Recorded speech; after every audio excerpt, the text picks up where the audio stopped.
నేను మిమ్మల్ని అడుగుతున్నాను, యేసయ్యను మనం అందరం ప్రేమిస్తున్నాం, కానీ ఎంతవరకు ప్రేమిస్తున్నాం? మన మన హృదయంలో ఉన్నటువంటి కెపాసిటీ 40%తో ప్రేమిస్తున్నామా, 60%, 70, 80, 90 లేక 100%? పూర్ణ హృదయం అంటే 100%.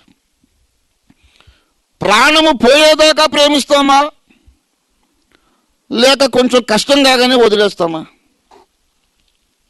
ప్రాణం పోయినా సరే నేను యేసయ్య చిత్తం నెరవేరుస్తా అన్నంత కమిట్మెంట్ ఉందా, లేకపోతే కొంతవరకే మనం కష్టపడి ఆ తర్వాత ఎందుకులే వదిలేసి ఇంకెవరు వేరే చేసుకుంటారు అనుకుంటామా?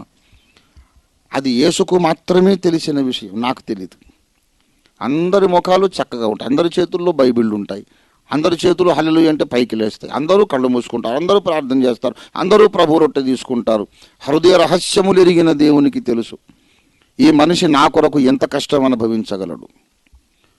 ప్రాణం పోయినా సరే ఆయన వదిలిపెట్టేది లేదు అనుకున్నాడు యోబు. అది పూర్ణ హృదయంతో దేవుణ్ణి ప్రేమించడం. అయితే యోబుకు వచ్చిన కష్టంలో సగం కూడా రాకపోయినా వదిలేసే వాళ్ళు ఉన్నారు. యోబుకు వచ్చిన కష్టంలో ఒక 10వ వంతు కూడా రాకపోయినా సరే గొణిగి సనిగే వాళ్ళు ఉన్నారు. దేవుని కొరకు 1 గంట ప్రసంగం